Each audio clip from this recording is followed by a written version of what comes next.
Hello and welcome back. We are continuing Nancy Drew number 1, The Secret of the Old Clock.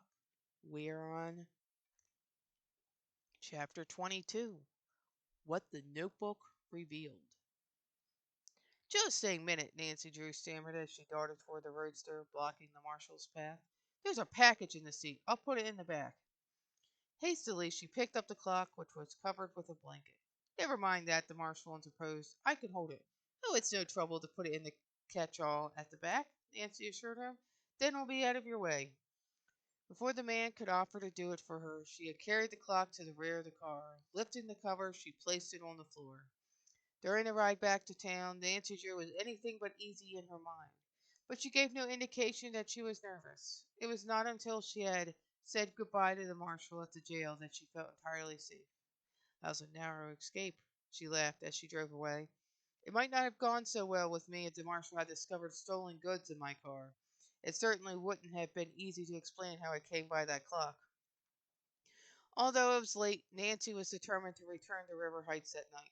She was anxious to examine the notebook and learn whether or not it would disclose the hiding place of Jocelyn Crowley's second will. Oh, I'm so eager to get home and have a chance to dig into the notebook, she thought as she drove along the road. I went through a lot to get it, and I'll be disappointed if it doesn't contain good news. It will mean so much to the Horner girls and poor old Abigail if the will is found. It was nearly 10 o'clock that night when Nancy, tired and worn from the long automobile ride, reached her home in River Heights. As she drove into the double garage, she noticed that her father's car was gone. A glance at the house disclosed that the windows were dark. I wonder where father can be, she questioned herself. I wanted to tell him about my discovery right away. She removed the Crowley clock from the back of the roadster and paused an instant to gloat over it. She was well satisfied with the result of her detective work.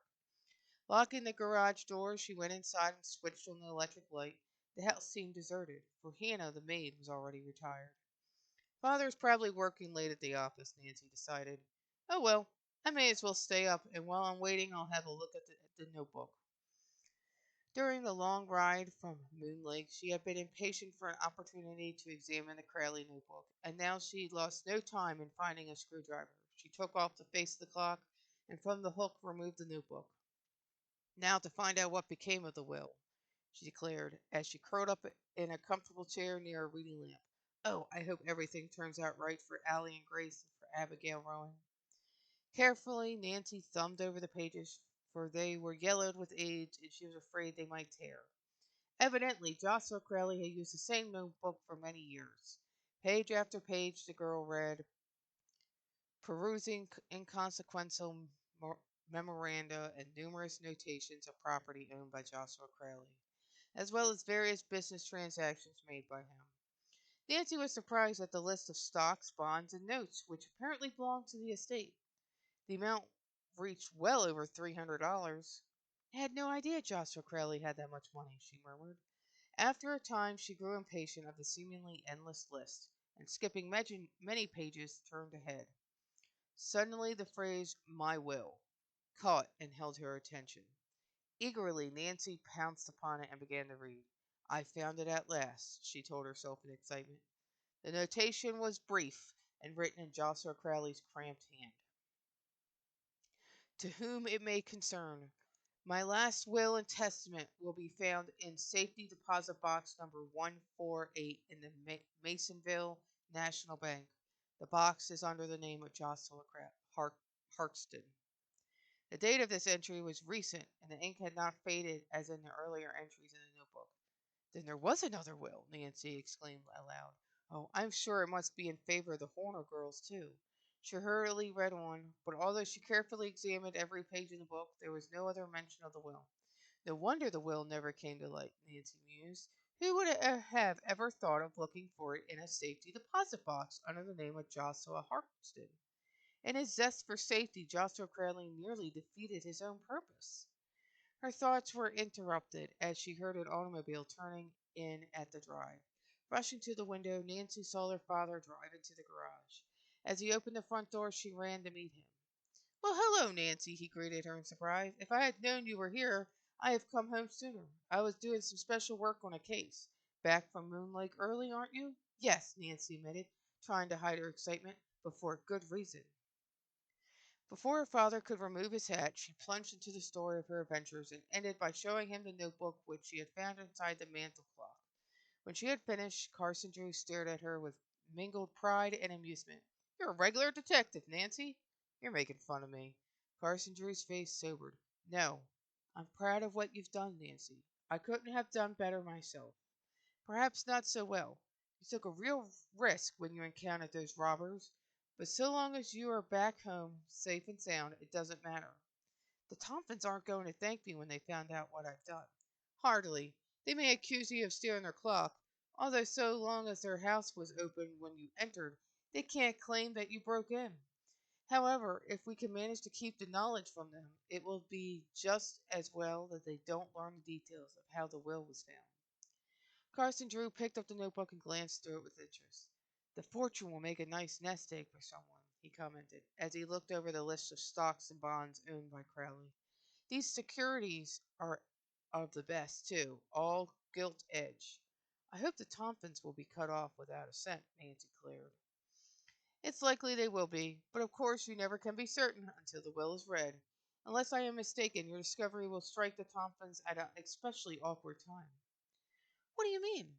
"Well, there's a rumor going the rounds to the effect that Richard Tompkins has been losing heavily in the stock market this last month. He has been getting credit at a number of banks on the strength of the inheritance, and I suspect he is depending on Crowley's money to pull him through a tight place. At least he has made every effort to speed up the settlement of the estate." "It would serve the Tompkins right if they lose everything," Nancy said decisively. "They never had a particle of charity for anyone. They would let their relatives starve before they would help them." Carson Drew glanced again at the notebook in his hand. "Now that you have found this, the thing to do is locate the will at once before Richard Tompkins gets wind of what is up," he advised. "We want to administer the coup de grace before the Tompkins had a chance to get the fortune into their hands. Once the estate is settled, it will not be easy to wrest it away from them." "I'd like to turn the matter over to you," Nancy responded promptly. "I'm not familiar with legal procedure, and you know exactly what should be done." "I'll be glad to help you if I can, Nancy. The first thing, of course, is to get our hands on the will. That should be easy. We can drive over to Masonville National Bank the first thing in the morning." "Yes, but we haven't the authority to open the safety deposit box. It may be necessary to get a court order." Carson Drew reminded his daughter. "That's so. I hadn't thought of that, but you can manage it, can't you?" Drew chuckled. "Well, I know the judge. Yes, I think I can arrange it all right. I'll tell him I'm acting as counsel for the Horner girls. I really am, because I promised I'd help them if I could." "I'm sure everything is going to turn out just as I hoped," Nancy cried enthusiastically.